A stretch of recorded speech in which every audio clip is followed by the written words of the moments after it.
दोस्तों नमस्कार।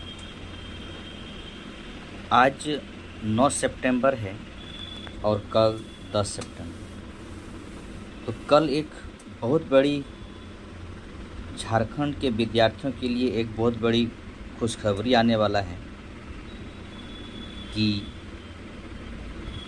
सीटेट जीते या जेटेट जीते।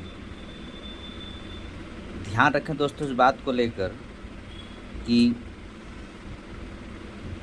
जो भी निर्णय हो जल्दी हो जाए, लेकिन ये भी ध्यान रखेंगे कि जो हाई कोर्ट ने निर्णय दिया उसी निर्णय को बरकरार रखा जाता है अक्सर मामले में, इन सब मामलों में। तो यहाँ पर मुझे नहीं लगता है किसी प्रकार के निर्णय में बदलाव होने वाली है। ठीक है, जो हाई कोर्ट निर्णय दिया है उसी निर्णय को आगे कंटिन्यू किया जाएगा, जहाँ तक मेरा ये आकलन है। ठीक है, दूसरी बात दोस्तों कि आज एक सुप्रीम कोर्ट में सुनवाई था, झारखंड को लेकर ही था। मामला ये था कि जिस प्रकार 2012 में जो जेटेट पास थे उन सबको जिस प्रकार सीधी बहाली किया गया था, 2016 के जेटेट पास वाले विद्यार्थी भी यही चाह रहे थे कि मेरा भी बहाली इसी प्रकार सीधी बहाली हो, जिसका ग्रेड पे 4200 है। ठीक है, तो सुप्रीम कोर्ट ने कड़ी फटकार लगाई है और कहा है कि जो सरकार का नियम है, जो नियम बनाया गया है उसी नियम पे आपकी बहाली नहीं होगी, सीधी बहाली नहीं होगी। मुझे ये नहीं लगता है, मुझे ये समझ में नहीं आ रहा है कि जेटेट पास कर लेने के बाद क्या अपने आप को समझते हैं कि हम बहुत बड़ा आत्मा बन गए हैं। यहाँ सीटेट पास कर कर के पूरे रोड में लोग घूम ही रहा है, उसको सरकार तो नौकरी दे नहीं रही है। और 16 का जेटेट पास करने बाद लगता है कि हम बहुत बड़ा 30 मार खान बन गए, सरकार सीधी बहाली मुझे करा दे। समझ से परे लगता है। सुप्रीम कोर्ट ने फटकार लगाया सही तरीके से कि आप जाइए, सरकार की जो नियुक्ति प्रक्रिया है इसी नियुक्ति में आपको शामिल होना पड़ेगा। अब यहाँ पर एक तो पटकनी खाए जेटेट वाले, कल भी खाएंगे, सही तरीके से खाएंगे, मैं बता रहा हूँ।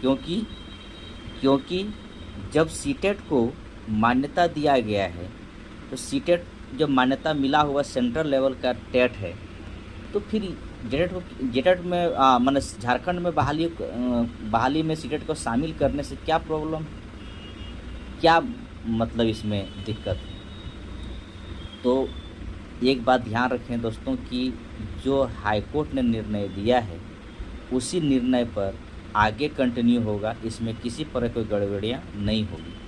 दूसरी बात ये है कि अब बात यहाँ पे आता है क्या 10 सितंबर को निर्णय आ जाएगी, ये भी आपका एक सोचने वाली बात है। तो मैं ये नहीं कह सकता कि निर्णय आ ही जाएगी, क्योंकि मामला है, हो ना सुनवाई हो, निर्णय सुरक्षित रख लिया जाए। तो ये तो उस समय सोचना चाहिए झारखंड के विद्यार्थियों को कि इस केस को आगे क्यों बढ़ाएं।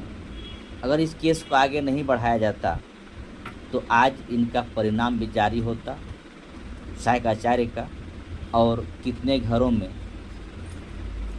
रोशनी भी कायम हो जाती। लेकिन अब ये मामला सुप्रीम कोर्ट में है, तो हो ना हो ये भी हो सकता है कि 10 सितंबर को सुनवाई हो, निर्णय ना आए और अगले तारीख मिल जाए, ये भी हो सकता है। तो आप इतना धैर्य रखिएगा कि किसी प्रकार से ये बहाली कैंसिल नहीं होने वाली है, और जो निर्णय हाई कोर्ट ने दिया है वही निर्णय कायम हो। भले कल सुप्रीम कोर्ट से निर्णय आए ना आए, बात अलग है। ठीक है, लेकिन उसमें किसी प्रकार की बदलाव नहीं होने वाली है। सीटेट वैलिड रहेगा तो रहेगा, ये भी ध्यान रखिएगा, और जेटेट तो वैलिड है ही पहले से। तो बस इस बात का ख्याल रखेंगे, निर्णय ना आए कल अलग बात है, सुनवाई होगी और देखते निर्णय कब आती है। ठीक है दोस्तों, कल मिलते हैं। कल जो भी निर्णय होता है आपको सूचित किया जाएगा, और कल मिलते हैं। थैंक यू दोस्तों, जय हिंद, जोहार झारखंड।